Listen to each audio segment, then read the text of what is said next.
All, ಬೆಂಡೆಕಾಯಿ ಪಲ್ಯ ಯಾವ ರೀತಿಯಾಗಿ ಡಿಲಿಷಿಯಸ್ ಆಗಿ ಟೇಸ್ಟಿಯಾಗಿ ರೊಟ್ಟಿಗೆ ಹೊಂದೋ ತರ ಮಾಡೋದು ಹೀಗೆ ಅಂತ ತಿಳಿಸ್ಕೊಡ್ತೀನಿ. ಮೊದಲು ಪಲ್ಯಕ್ಕೆ ಏನೆಲ್ಲ ಬೇಕು, ಬೆಂಡೆಕಾಯಿ, ಈರುಳ್ಳಿ, ಟೊಮ್ಯಾಟೊ ಪ್ಯೂರಿ ಎಲ್ಲದನ್ನು ಕೂಡ ರೆಡಿ ಮಾಡಿ ಇಟ್ಕೊಳ್ಳಿ.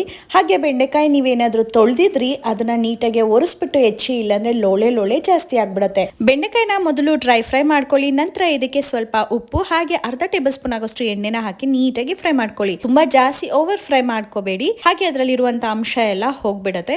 ಈಗ ಒಂದು ಬಾಣಲಿಗೆ ಎಣ್ಣೆ ಹಾಕೊಳ್ಳಿ. 2 ಸ್ಪೂನ್ ಆಗೋಷ್ಟು ಎಣ್ಣೆ ಹಾಕೊಂಡು ಕಾದಿದ ನಂತರ ಸಾಸಿವೆ, ಜೀರಿಗೆ, ಉದ್ದಿನಬೇಳೆ, ಕಡಲೆಬೇಳೆ ಹಾಕೊಂಡು ನಂತರ ಇದಕ್ಕೆ ನೀವು ಈರುಳ್ಳಿನ ಹಾಕೊಳ್ಳಿ. ನಿಮ್ಗೆ ಇಷ್ಟ ಆಯ್ತಂದ್ರೆ ಹಸಿಮೆಣಸಿನಕಾಯಿ ಕೂಡ ಹಾಕೋಬಹುದು. ನಾನಿಲ್ಲಿ ಹಸಿಮೆಣಸಿನಕಾಯಿನ ಹಾಕೊಂಡಿಲ್ಲ, ಪಾಪು ಇದ್ದಾಳೆ ಅಂತ ಹೇಳಿ ಹಾಕೊಂಡಿಲ್ಲ. ನಂತರ ಇದಕ್ಕೆ ಹುರಿದಿಟ್ಕೊಂಡಿರುವಂತ ಬೆಂಡೆಕಾಯಿ ಜೊತೆಗೆ ಟೊಮ್ಯಾಟೊ ಪ್ಯೂರಿ ಹಾಕೊಂಡು ಫ್ರೈ ಮಾಡಿದ ನಂತರ ಅರಿಶಿನ, ಖಾರದ ಪುಡಿ, ಸಾಂಬಾರ್ ಪುಡಿ, ಚಾಟ್ ಮಸಾಲ, ರುಚಿಗೆ ತಕ್ಕಷ್ಟು ಉಪ್ಪು ಹಾಕೊಂಡು ನೀಟಾಗಿ ಫ್ರೈ ಮಾಡ್ಕೊಳ್ಳಿ. ಸ್ವಲ್ಪ ನೀರ್ ಹಾಕೊಂಡು ಕೊತ್ಸ್ಕೊಂಡ್ರೆ ಬೆಂಡೆಕಾಯಿ ಪಲ್ಯ ರೆಡಿ ಆಯ್ತು. ವಿಡಿಯೋ ಇಷ್ಟ ಆಯ್ತಂದ್ರೆ ಲೈಕ್ ಮಾಡಿ.